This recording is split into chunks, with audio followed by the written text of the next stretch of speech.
to Inclusive Education. This is the fourth lecture in Inclusive Education Online. Just a reminder that these lectures are optional.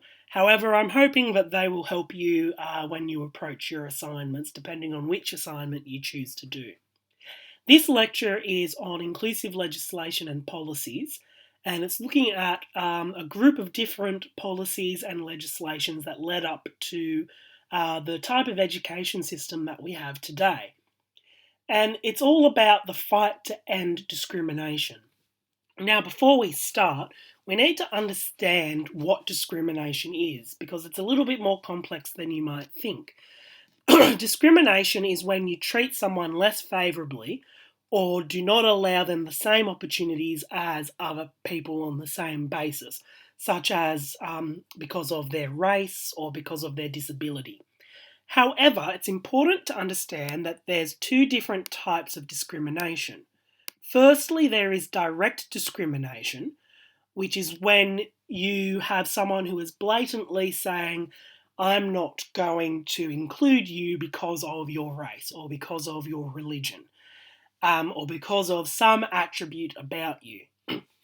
And the earliest policies that we're looking at in this lecture really deal with ending direct discrimination. But one of the things that we have learnt, especially in recent times, is that indirect discrimination is something else that also exists. Indirect discrimination is when someone experiences discrimination in a way that's more subtle. It's often the people who are discriminating might not even realise that there is something that is unfair. Indirect discrimination is when a system is set up and people with a disability or people from a different culture just aren't considered. And there are things that stop people from a different culture or a different race or from a disability from being able to participate. So, for example, this lady is experiencing indirect discrimination because she can't get to work. She's in a wheelchair and there's no way for her to get to work. And the people who have made this building have simply just not thought about people in wheelchairs.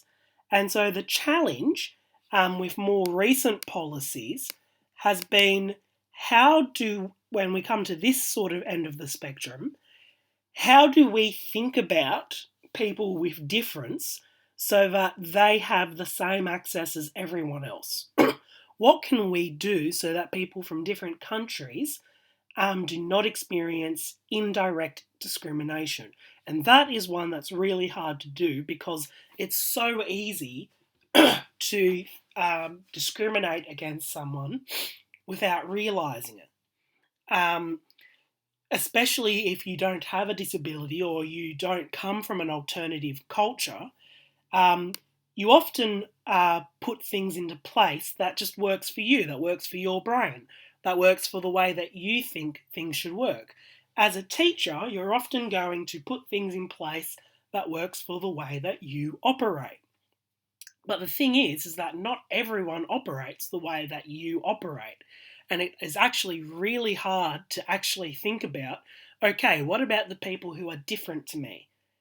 Does this classroom work for people that have autism, that have sensory problems? Does this classroom work for students who are deaf? Does this classroom work for students who are in wheelchairs? So that is something that we have to challenge ourselves about. So we're going to start by looking at what policies were like in the 1800s. Sorry, I got started on the wrong slide. So in the 19th century, most of society's problems was basically blamed on people from racial minorities or those in poverty or those with intellectual and emotional disabilities. And this actually continued into the 20th century somewhat. You see that in Germany before World War II, that a lot of society's problems was blamed on the Jews and the gypsies and people with intellectual disabilities. You see that with the eugenics movement, that saw, well, society's problems is because of people that have intellectual disabilities, so we need to stop them from being able to reproduce. So a lot of society's problems were blamed on people from different minority groups. In those times, most students with disabilities did not have access to normal, regular schools. A lot of students were put into institutions, which was kind of just the people at the time probably thought, oh, this is the best thing for them. But in reality, it was not very humane at all, by today's standards, though. By the 1800s, the first special needs schools, however, were starting to be created. These were usually started by parents who had students that were either blind or deaf. In the 1800s, you also have different innovations starting to happen. So you have Braille becoming a universal language for people who were blind. You have official sign languages being published. So in those times, you have special needs schools starting to be made in the 1800s to help those people who are blind or deaf become functioning members of society. At the same time, many women also did not have access to higher education, such as high school or further degrees. For the most part, in the 1800s or the 19th century, most women were basically trained for domestic services and child rearing. So we see in this picture down the bottom, this is an institution which is training women for domestic services. And that was the normal in the 19th century. Also, many Indigenous students were educated on missions or reserves and were not allowed to go to the same schools as their white peers. In 1902, this came to such an effect that the New South Wales Minister of Education actually instructed schools to remove Aboriginal children if non-Aboriginal parents complained. So it's a very strange thing where some Indigenous students had access to normal schools and were allowed to go to normal schools, but if a white parent complained about that, they would be kicked out and they wouldn't be allowed in there, which seems, on today's standards, seems extremely racist. In the 1800s, we also have the first public schools being built, and that includes the first public schools that are targeting girls. And in 1879, the first public school for girls was opened in Australia, which started to move away from just teaching them in domestic services and child rearing, to teach women the academic subjects as well. There's also a hand here that kind of just summarises the experience of Indigenous people in Australia in general. When I'm teaching Year 9 and 10 history, this is a visualisation that I use to help children remember some of the experiences of Indigenous people. And this also applies to the way Indigenous people experienced education.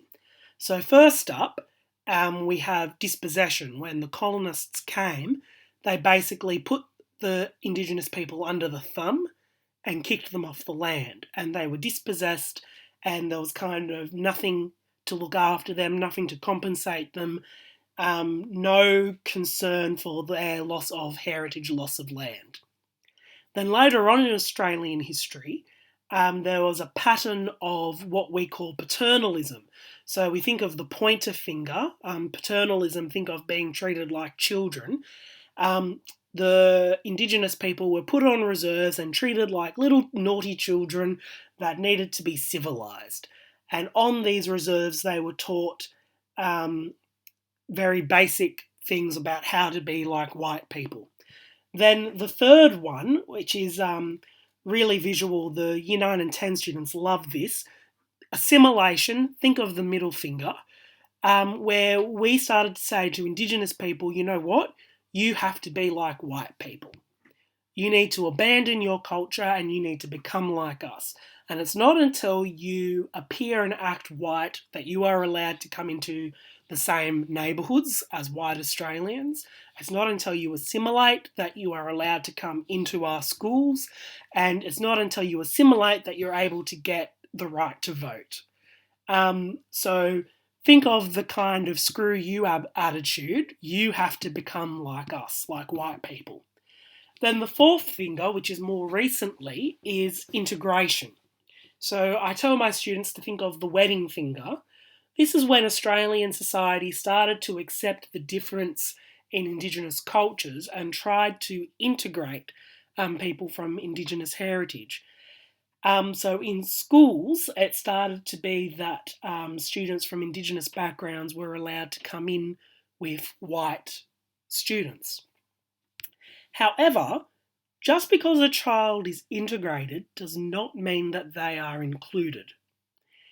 If you are placed in a classroom with a lot of peers, but you speak a different language, chances are you might not learn very much, especially if there's no adjustment, if there's no translator or there's no help. If you are blind and you are placed in a mainstream classroom, if you're not supplied with a Braille typewriter so that you can write, then you're not going to be able to experience being included. So at some point, Australia realised that integration was actually not enough. Letting Indigenous people into the same classroom and into the same society was not enough. So we moved to this idea of reconciliation, which we think of as the pinky finger. So think of it as a nice idea, but it doesn't quite go far enough. It's kind of weak in that it doesn't remove the generations of disadvantage. So right now we are trying to reconcile, where in 2008 we said sorry, but we're still moving towards removing the more indirect discrimination that has been in our country for such a long time. So that's kind of a visual that I teach to my students to help them understand where we've been with dispossession and where we're trying to go right now with reconciliation and inclusion. So after that, the first major policy in Australia that moved towards integration and inclusion, no, it did not move to integration and inclusion. The first important policy that was actually moving away from integration and inclusion was the White Australia policy in 1901. So in 1901, Australia became a federation, and that was when all of the different states in Australia joined to become one country. Now, one of the things that motivated all the states to become one single country was this idea called the White Australian policy, which was basically a group of laws and policies that prevented people of non-European origin from immigrating to Australia. One of the famous requirements of the White Australia policy was a thing called the dictation test, which said that you could only come into Australia if you passed a dictation test. And what was famous about that test is that it was very difficult and could be administered in any language. So this is an example of the dictation test right here. And basically, people wanting to come into the country, someone would read this sentence of the need for mental stillness, for quiet and balance is obvious. People are too excited. Let us think how null and void our little revolutionary efforts are when tested by reality. And as rightly pointed out in this cartoon in 1936, for someone from a different culture, this is almost an impossibility. If you're coming from a culture that does not speak English, and you're just asked to make a dictation without making any spelling mistakes, without making any grammatical mistakes, it is actually unrealistic. And this picture is kind of a criticism of that White Australia policy and the way that it disadvantaged people who were not white. Today we kind of have this idea that everyone has different learning strengths, everyone has different abilities, and if you try to measure all of these different animals by their ability to climb this tree, most of these animals are going to fail. And this is, when we talk about indirect discrimination, this is actually what we still experience today. A lot of the way that we teach is actually built to a particular kind of student. Our curriculum is very geared to a particular kind of student who will thrive. But if you are a person who has hearing impairments, you're not going to thrive in a classroom that still works by dictation. If you're in a classroom where the teacher says, okay, write this down and starts dictating things, that's not going to work for someone who's deaf. If you're in a classroom that still operates on, we are going to copy these notes from the board, that's not going to work for someone who has a vision impairment. So, in the White Australia policy, the dictation test was actually a specific test to cut out all the people that they didn't want so that we could just have a particular type of person coming to Australia. That was a white person. And so that is kind of our context in the start of the 20th century, where Australian schools actually sought to have minimal diversity. However, this started to be challenged by the creation of the Universal Declaration of Human Rights. So after World War II, there was a series of trials called the Nuremberg trials. And these trials were basically put in to try the different people in the Nazi Party who were killing the Jews, killing people with disabilities, killing the Slavs and the Poles, for crimes against humanity. And this was the first time that we ever had this concept of crimes against humanity. And as a result of this, after World War II, the UN, or the United Nations, took on the task to establish a list of agreed human rights that needed to be followed across the whole world. In 1948, the UN Assembly adopted the Universal Declaration of Human Rights, which was the first attempt to say this is what is fair in society and this is what is not fair. This is what you can do and this is what we should be doing to include people. There are two articles in particular that apply really closely to the course we're doing now. And Article 26 of the Declaration says, "The law shall prohibit any discrimination and guarantee to all persons equal and effective protection against discrimination on any ground such as race, colour, sex, language, religion, political or other opinion, national or social origin, property, birth or other status." Then Article 28 states, parties recognise the right of the child to education and with a view of achieving this right progressively and on the basis of equal opportunity, they shall in particular make primary education compulsory and available free to all. So this was a radical sort of idea about what is the right of each child and what is the right of each type of child. So firstly, for the first time, we're saying that every student with a disability has a right to an education. Every child from an ethnic minority has a right to an education. Every Indigenous person has a right to an education. And Article 26 is saying that in your schools, in your culture, you can't actually have discrimination based on sex or language or even political opinion. And this was really revolutionary. So when we are talking about inclusion, we do have to remember that this is a philosophy. It is political. And It is something that is an expectation that Australia has signed up and agreed to saying that we agree that this is actually a right, a human right that young people have the right to. So I'm going to show a video that's going to kind of summarise that and say it in a way better than I can.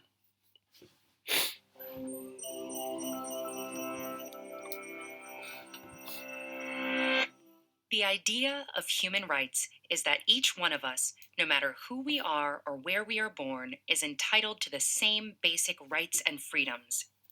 Human rights are not privileges, and they cannot be granted or revoked. They are inalienable and universal. That may sound straightforward enough, but it gets incredibly complicated as soon as anyone tries to put the idea into practice. What exactly are the basic human rights? Who gets to pick them? Who enforces them, and how? The history behind the concept of human rights is a long one. Throughout the centuries and across societies, religions, and cultures, we have struggled with defining notions of rightfulness, justice, and rights. But one of the most modern affirmations of universal human rights emerged from the ruins of World War II with the creation of the United Nations. The treaty that established the UN gives as one of its purposes to reaffirm faith in fundamental human rights. And with the same spirit, in 1948, the UN General Assembly adopted the Universal Declaration of Human Rights. This document, written by an international committee chaired by Eleanor Roosevelt, lays the basis for modern international human rights law. The Declaration is based on the principle that all human beings are born free and equal in dignity and rights. It lists 30 articles recognizing, among other things, the principle of non-discrimination and the right to life and liberty. It refers to negative freedoms, like the freedom from torture or slavery, as well as positive freedoms, such as the freedom of movement and residence. It encompasses basic civil and political rights, such as freedom of expression, religion, or peaceful assembly, as well as social, economic, and cultural rights, such as the right to education and the right to freely choose one's occupation and be paid and treated fairly. The Declaration takes no sides as to which rights are more important, insisting on their universality, indivisibility, and interdependence. And in the past decades, international human rights law has grown, deepening and expanding our understanding of what human rights are and how to better protect them. So if these principles are so well developed, then why are human rights abused and ignored time and time again all over the world? The problem, in general, is that it is not at all easy to universally enforce these rights or to punish transgressors. The UDHR itself, despite being highly authoritative and respected, is a declaration, not a hard law. So when individual countries violate it, the mechanisms to address those violations are weak. For example, the main bodies within the UN in charge of protecting human rights mostly monitor and investigate violations, but they cannot force states to, say, change a policy or compensate a victim. That's why some critics say it's naive to consider human rights a given in a world where state interests wield so much power. Critics also question the universality of human rights and emphasize that their development has been heavily guided by a small number of mostly Western nations, to the detriment of inclusiveness. The result? A general bias in favor of civil political liberties over socio-political rights, and of individual over collective or groups' rights. Others defend universal human rights laws and point at the positive role they have on setting international standards and helping activists in their campaigns. They also point out that not all international human rights instruments are powerless. For example, the European Convention on Human Rights establishes a court where the 47 member countries and their citizens can bring cases. The court issues binding decisions that each member state must comply with. Human rights law is constantly evolving, as are our views and definitions of what the basic human rights should be. For example, how basic or important is the right to democracy or to development? And as our lives are increasingly digital, should there be a right to access the internet? A right to digital privacy? What do you think?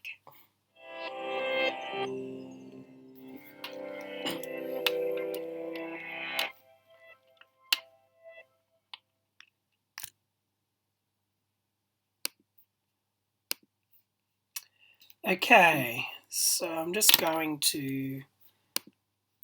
There we go. So, when it comes to human rights, um, the main assumption is that the best way to create an equal society is actually through inclusive education. Um, so, that is something to think about. If we are not including students with disabilities, then how will we get to an inclusive society where people's rights are respected? So, this is very much a philosophical and a political discussion where you have to kind of think about what is my opinion on this? Where do I land on this? So, the next major development was actually not in Australia, but when the Universal Declaration of Rights was made, it took a while before countries actually started saying, okay, we need to change things so that we are actually giving people access to their rights. So the first time this happened was actually in the Brown versus Board of Education dispute in 1954. In 1954, the USA may have been the first country to establish a law in education based on the Declaration of Human Rights. Basically, a guy named Oliver Brown, a Negro, tried to enroll his daughter in a local school that was predominantly white. Their application for enrolment was denied because of his daughter's race. This led to a Supreme Court case. The Supreme Court found that segregated schools were unequal. So, to give context, this is talking about your first case of blatant direct discrimination. In the United States, there was this philosophy of separate but equal. There was this idea that a black school for black students would be separate, but it would also be equal. But one of the problems in the USA is that schools are actually funded by housing tax. And this gets a little bit confusing. But if you are in an area that is poor and your school is being funded by those poor houses and the poor housing tax, it means you're going to get less funding. So even though the schools were separate, the court actually found that having separated schools by race was actually inherently unequal because of the areas that those people come from. And in 1954, you see that segregation in the South was actually required. There had to be black schools separate from white schools. And this was the first time that legislation and a High Court decision actually said no, discriminating according to race and having black people in one school and white people in another school is actually unequal. And it actually is not inclusive. And this led to a lot of other High Court decisions in a lot of different countries. Because think about it, at this time we're also talking about the rise of people like Martin Luther King. We're talking about Rosa Parks refusing to sit at the back of the bus, but sitting at the front of the bus. And so this led to a lot of different movements that was fighting for inclusion. In Australia, we had our first anti-discrimination bill in New South Wales. So in 1977, New South Wales actually said that discrimination is unlawful only in certain areas of public life, such as employment, accommodation, and education. This is really interesting that in private parts of life, discrimination is apparently okay, but in public areas of life and formal areas of life, it's not okay. So the New South Wales Anti-Discrimination Act in 1977 provides that discrimination would be unlawful if it's based on disability, race, homosexuality, HIV/AIDS, sex, transgender status, career responsibilities, marital status, age, or pregnancy. And so from that, we get a lot of different types of discrimination where that is actually considered illegal in Australia, in New South Wales rather.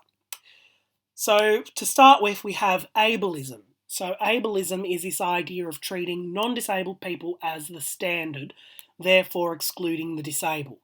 So ableism is kind of saying that it's kind of the assumption that people with disabilities are living a tragic existence and that it's better to be non-disabled. And that people with disabilities are not able to do the same sorts of jobs that people without disabilities can do. So that is ableism. If you are told you can't do a job because you are in a wheelchair, that could be discrimination. Some of the other ones you might not have heard of, there's classism. So you can't say you can't have a job because you're a lower class, you're a lower strata in society.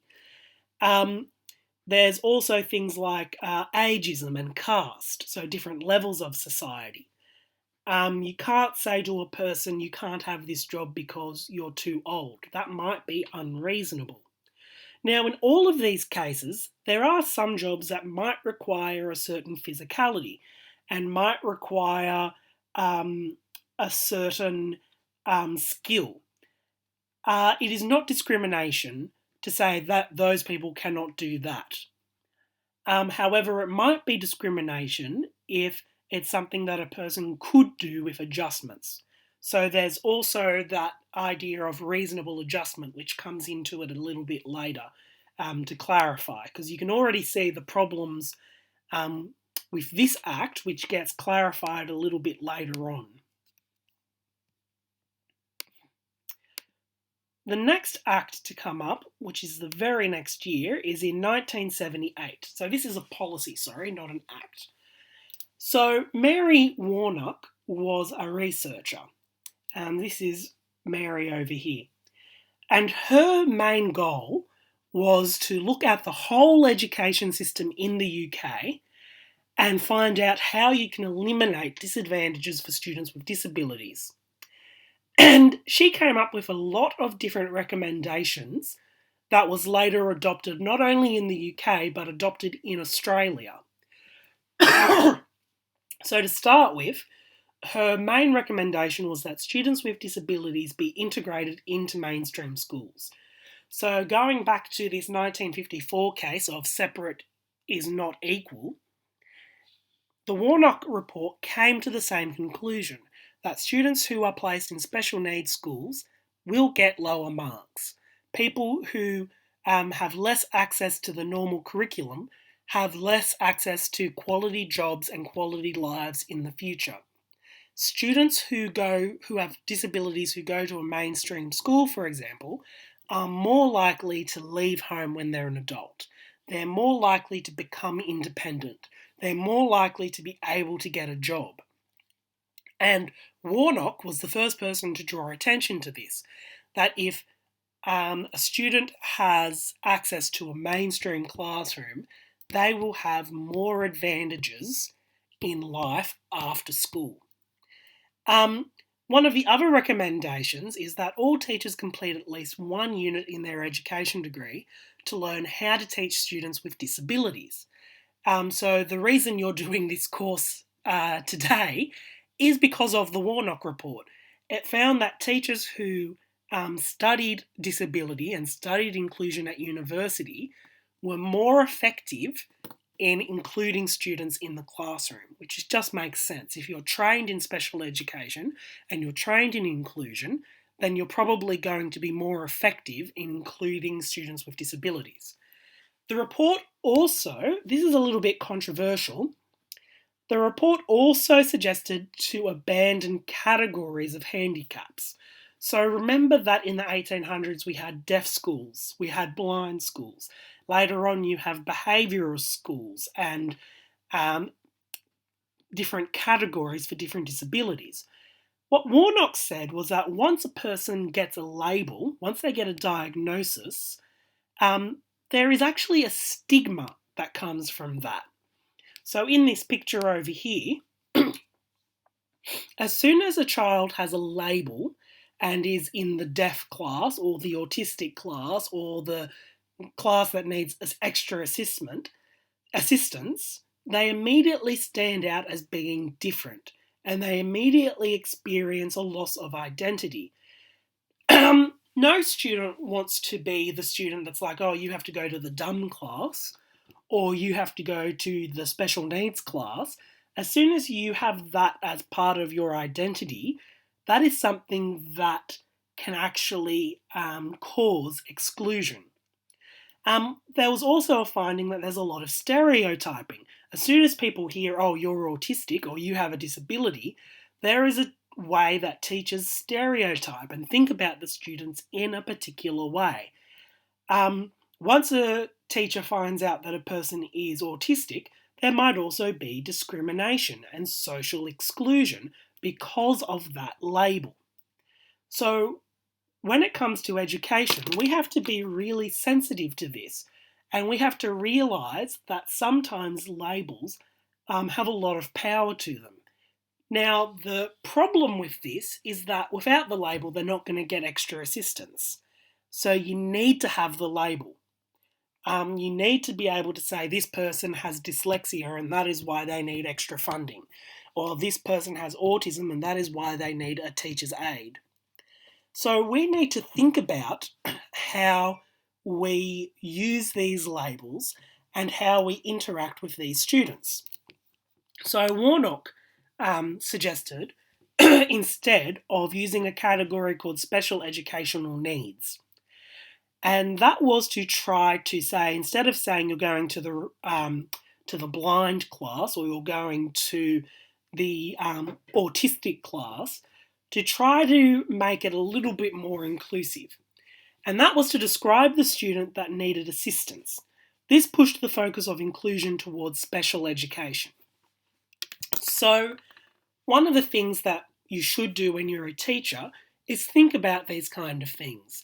One of my pet peeves is when I'm in a classroom, when I'm observing other teachers, is when the phone rings, the teacher picks up, and they say, oh, Ben, can you go to see the counsellor?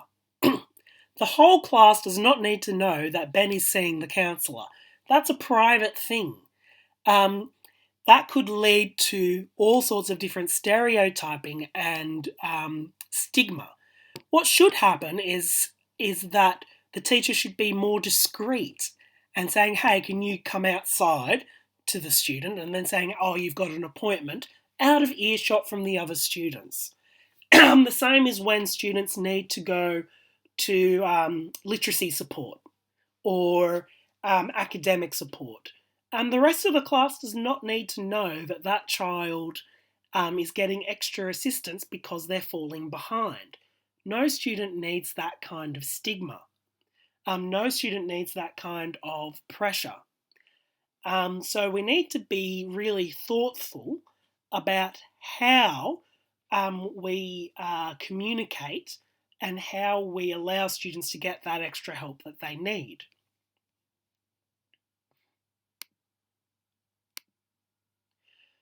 So that is a policy that has actually really impacted the way that we do education today.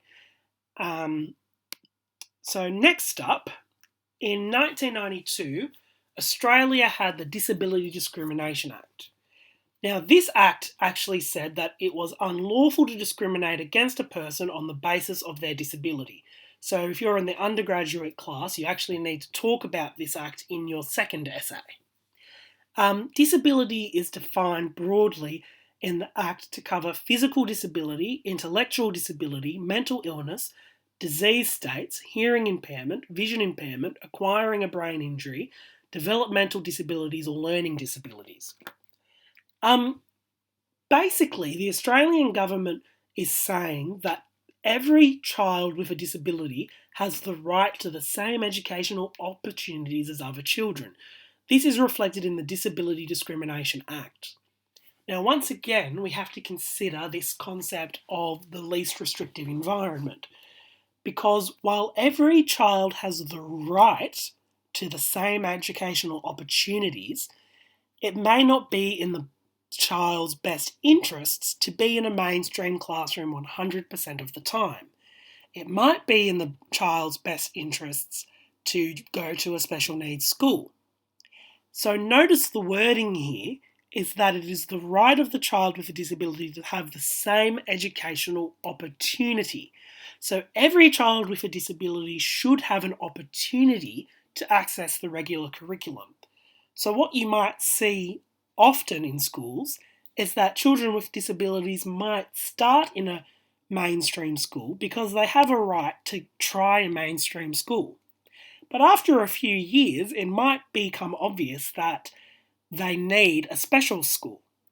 So this is something that we also need to consider, that they actually have the right to the opportunity to accessing the general curriculum. The same goes in special schools when it comes to life skills. Some schools are keen to try to put kids on life skills straight away. But the reality is that every child actually has a right to the regular curriculum. So we have to give students the opportunity to access that curriculum before we make the decision that it is in their best interest to do something like life skills, so that they can get what they need.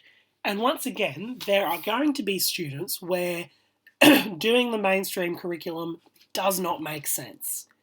There are going to be students who will not be able to learn how to read. There will be students who will struggle with counting.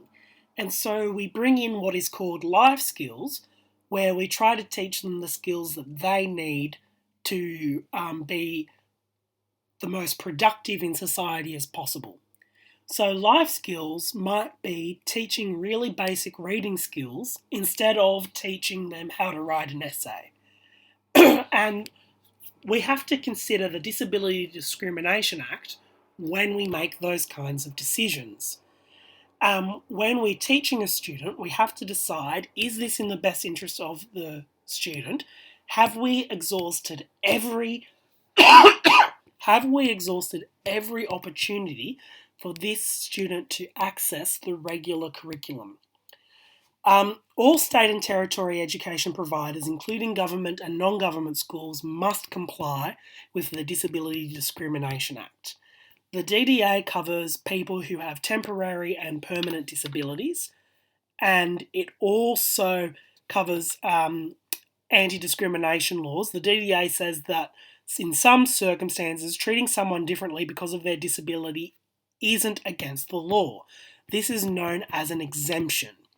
So this is what I was talking about earlier. It's not against the law to make the decision that a child needs to go onto life skills. What you have to do is you have to collaborate with the parent. You can't just do it yourself. You have to talk to the parent, and you need to exhaust every other option. It isn't against the law to give a child a different program because that's what they need. What is against the law is to just say, oh, this child has autism, I'm just going to give them life skills. They actually have the right to access the normal curriculum in the least restrictive environment. Okay, so I'm just going to play this video, which I think is going to explain it better than I will.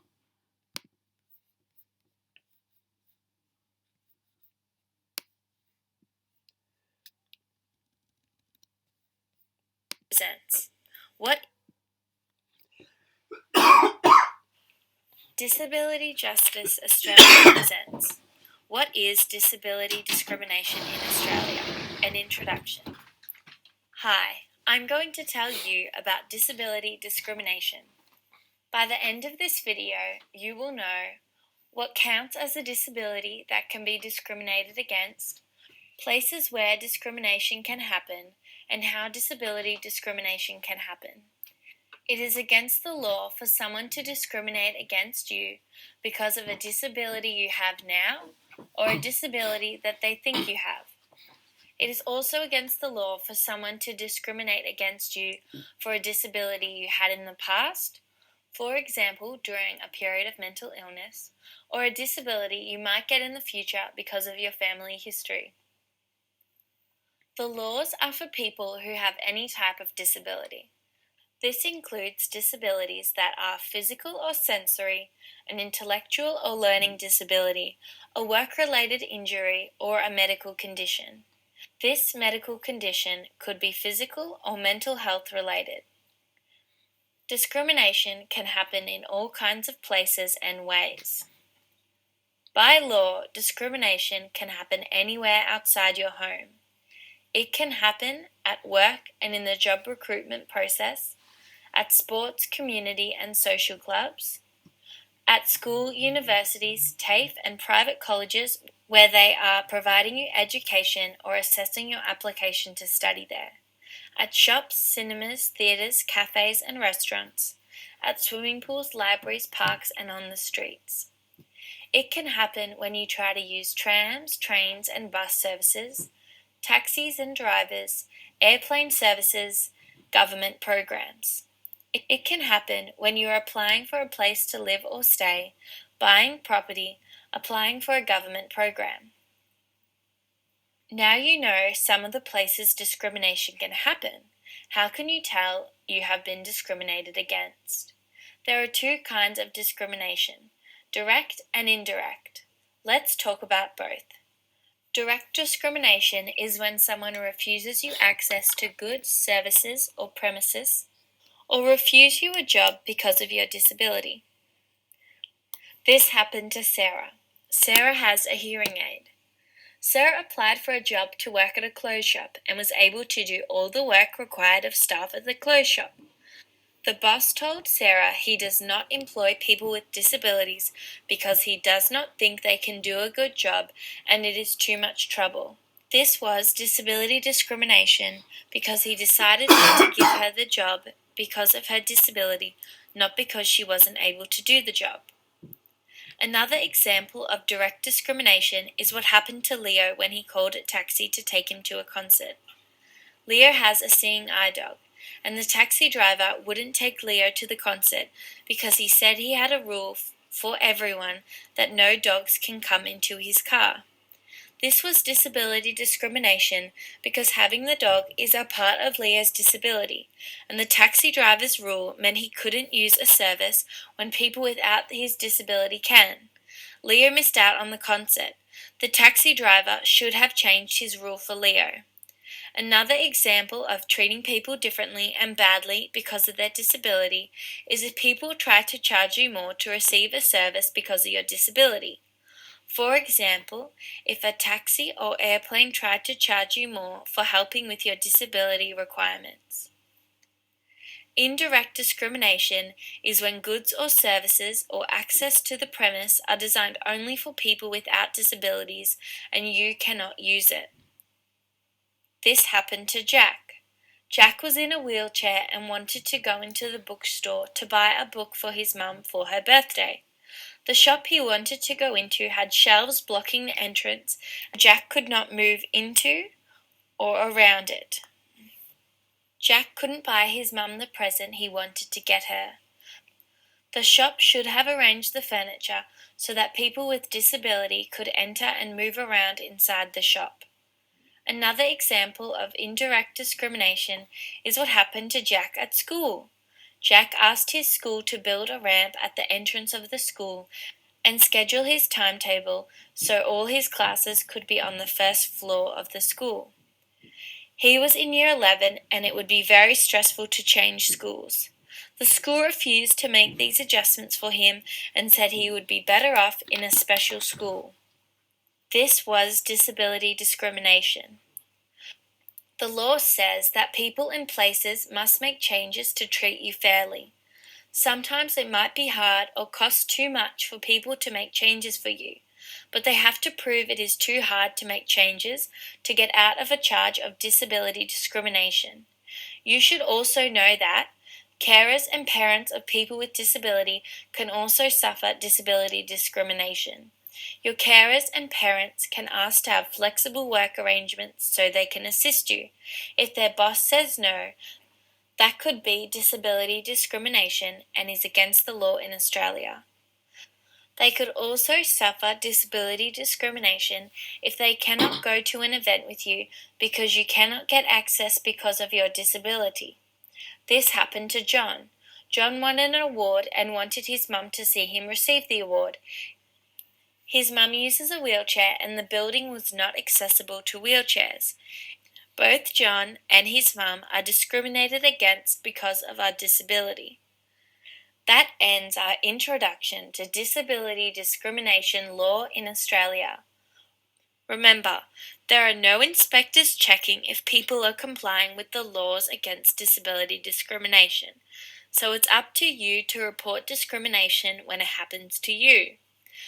The Australian state and territory governments decided this discrimination is not okay and is illegal. They have set up laws and human rights commissions that help you make and lodge a complaint and have it dealt with. If direct or indirect discrimination has happened to you and you would like to tell us, Disability Justice Australia can help you to make a complaint or refer you to another service if we cannot help you. Okay, so just going to get to the next bit.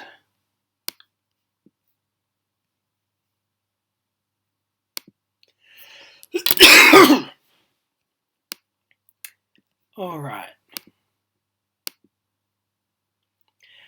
So after the Disability Discrimination Act, we have the 1994 UNESCO Salamanca Statement. So this is a policy. Basically what this policy is saying, and this is a really important one, is that in 1994, 92 different countries and 25 different organisations met in Salamanca, Spain. And they basically agreed that to make inclusion to be the norm, the main idea being that ordinary schools should accommodate all children, regardless of their physical, intellectual, social, emotional, linguistic, or other conditions. So basically, all the different countries that came together made a commitment that we are going to move towards inclusion as a globe.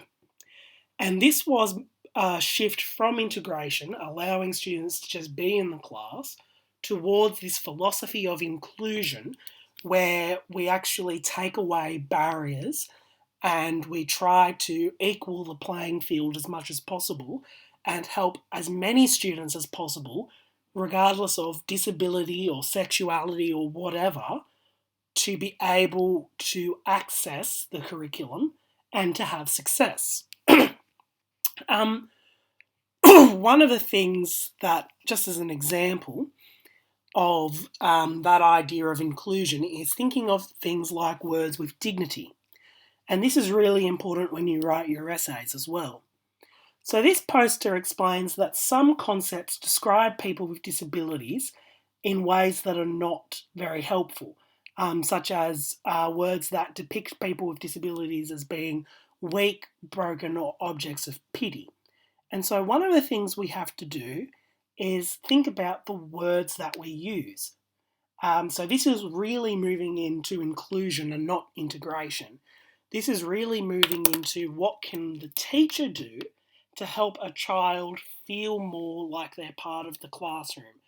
And language is really important. The Bible says that the power of life and death is in the tongue. So it's really important to think about the words that you use. So one of the examples is this idea that this girl here, Jeannie, suffers with Down syndrome. To the phrase Jeannie has Down syndrome, think about the word suffer, meaning the experience of being subjected to something bad or unpleasant. We have to think about the words that we use. Are we imposing a negative stigma on a child by saying they suffer from autism?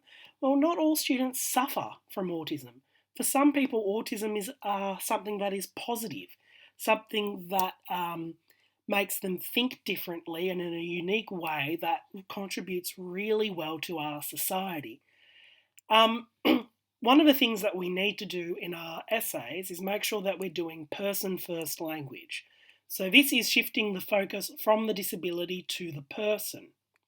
It is respectful and does not put emphasis on any differences. So instead of saying a person with autism, we should be saying, instead of saying an autistic person, we should be saying a person with autism. Instead of saying an anxious person, we should be saying a person with anxiety, because we need to realise that disability is only part of a person's life. It's not their whole life.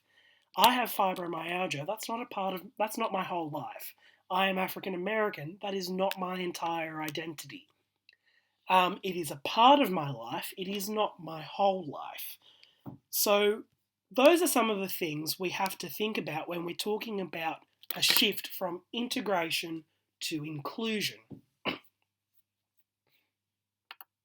Okay.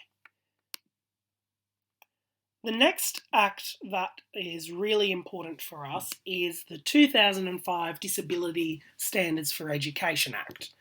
So the 1992 Disability Discrimination Act and the 1977 Discrimination Act in New South Wales helped us understand what discrimination is in society. But it did not clarify what we do when it comes to schools. It gives us a basic guideline, but it did not cover the policy of what is best practice when it comes to being in a school. And this is a really important point in your essay, because you have to analyse these policies and you have to kind of say, well, this is something that's not quite getting us there in this policy. The fact that it's talking about society as a whole but doesn't tell us about what that means for schools. So the standards seek to ensure that students with disabilities can access and participate in education on the same basis as other students. It clarifies the obligation of teachers. So when it comes to schools, it clarifies that discrimination is about admission or enrolment in an institution. You're not supposed to say, oh, I can't take this student because they have this disability. It's also about participation in courses or programs. Are we excluding people with disabilities from school camps? Are we excluding students with disabilities from playing on the playground? It also clarifies use of facilities and services. So, for example, when it comes to participation in courses and programs, there are a lot of students with emotion and behavioural disabilities who cannot be on the playground because of their violence and because of the way that they interact. But the Disability Standards for Education Act tells us that it's actually discrimination to say you have to stay in the classroom and not play. So what we actually have to do is we have to put reasonable adjustments in. So this is why we might have programs like structured play. So a student who has been violent on the playground has to have extra supervision by being in a structured play environment. Or it might be that there is an intervention in place where we teach students the right behaviours to have. And once again, this might be much more doable in a special needs school. In a mainstream school, it might be really hard to do that. But in a special needs school, you might have the resources where you can say, okay, we are going to do play with a select group of students where we're actually going to teach you how to play without being violent. And we're going to make sure that you're getting the counselling and the psychologist intervention that you need. We're going to make sure that there's no sensory things that are contributing to this. One of the other examples might be that students with autism, for example, have struggle with having all of this social interaction. So one of the responses might be, okay, instead of going out on the playground, you can be on your MacBook or on your computer or technology for 20 minutes and play on that, and that gives you a break from social interaction.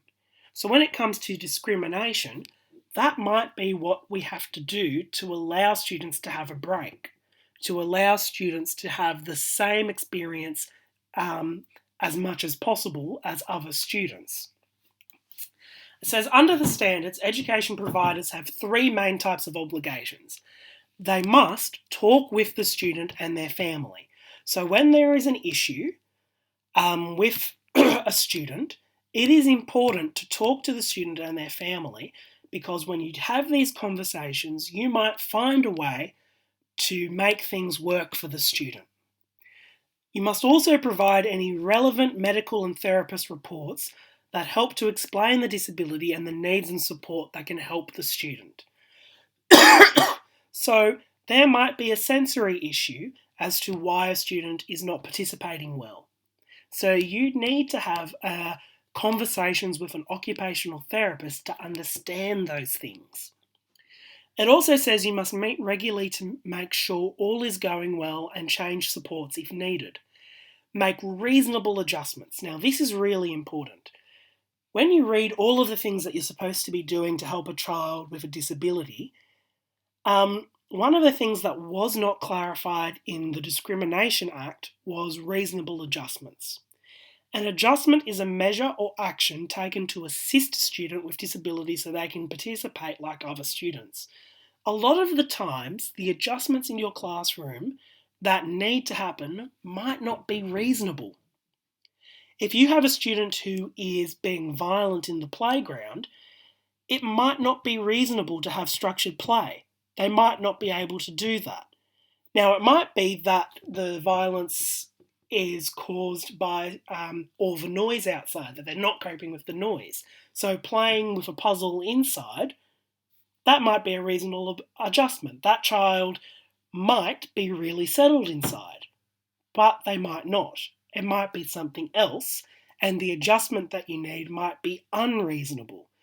If you are a teacher and you have a student that is deaf, a reasonable adjustment might be that the NDIS supplies additional funding that allows for a translator to come into the classroom. It is reasonable to have a translator to come into the classroom and translate for you. It would not be reasonable to ask the teacher to learn sign language. That would be a massive undertaking. So one of the things you have to understand is that when we make adjustments, is it reasonable? When we talk about the load that a teacher has, is it reasonable for a teacher to be able to communicate with all of these parents on a regular basis? Is it reasonable for a teacher to have time to talk to therapists?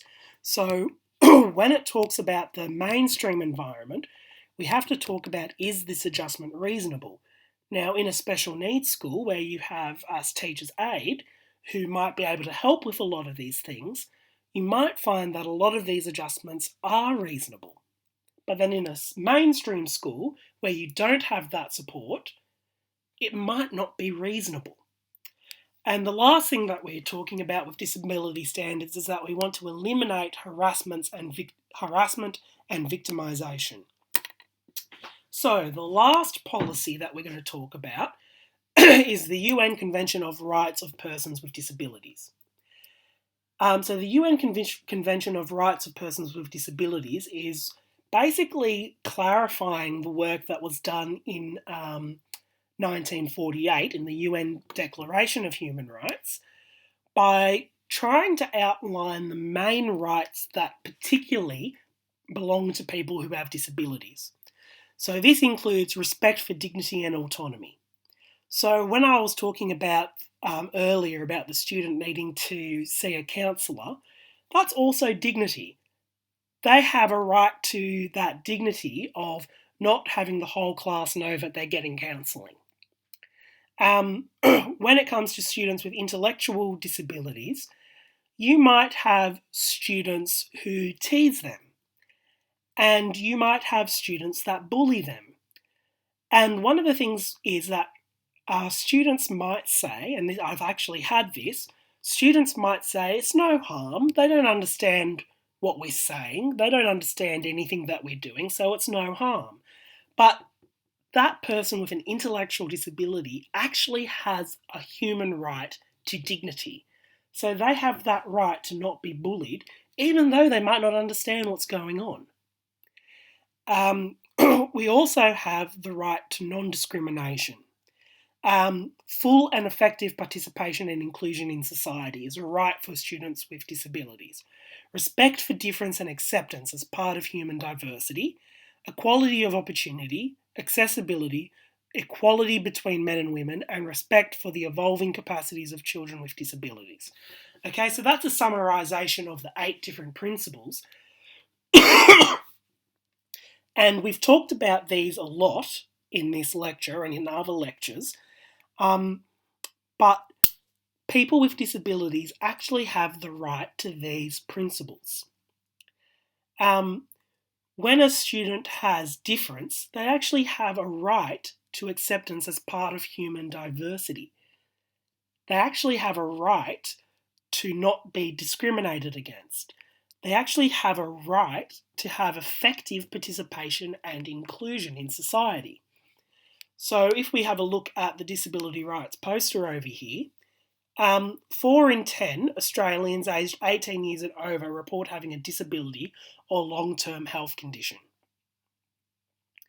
When it comes to Australia, 1 in 4 people with disabilities are people report sexual assault, are people with disabilities.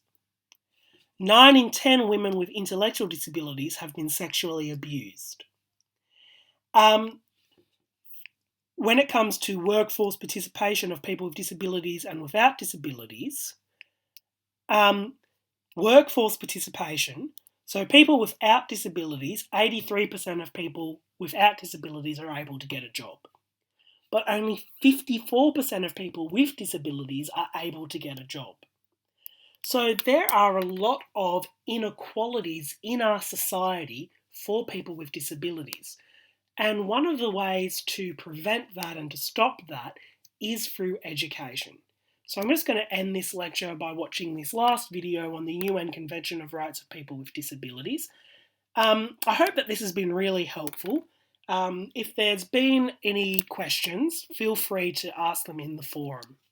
But we're going to play this last video.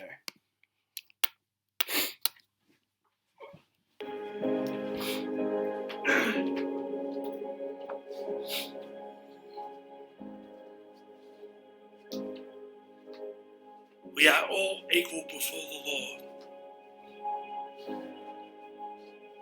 Women and girls with disabilities should have the full rights and freedoms enjoyed by everyone in the community. As children with disabilities, we have the right to express our views on matters that affect us. We are capable and contributing members of society. We have the right to physical access and information access.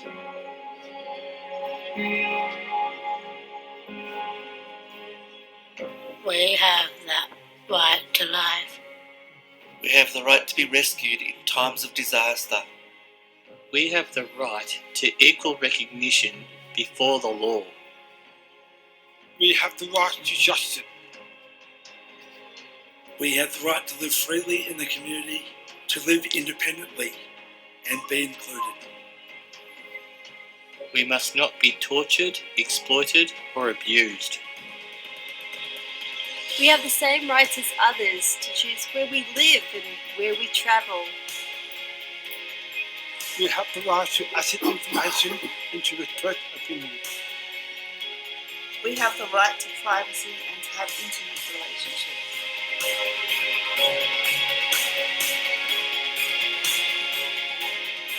Our children cannot be taken away just because of our disability. We have the right to education, jobs, and healthcare. We have the right to participate in cultural and public life.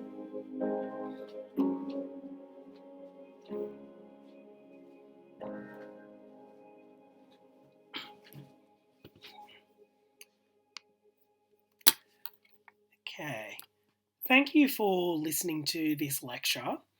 As normal, let's continue to have discussions on the forum because I want you to be able to actually use this content in a way that you can use it in the classroom.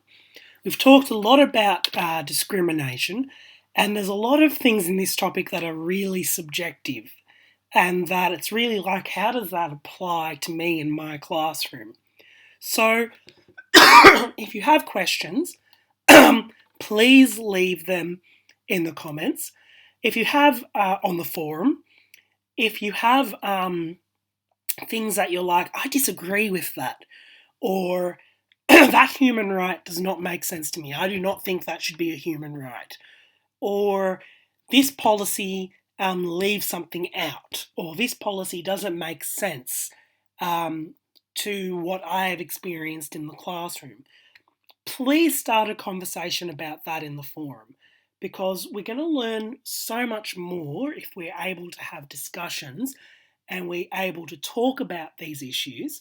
We're going to learn a lot more from each other than you will from just passively listening to the lectures.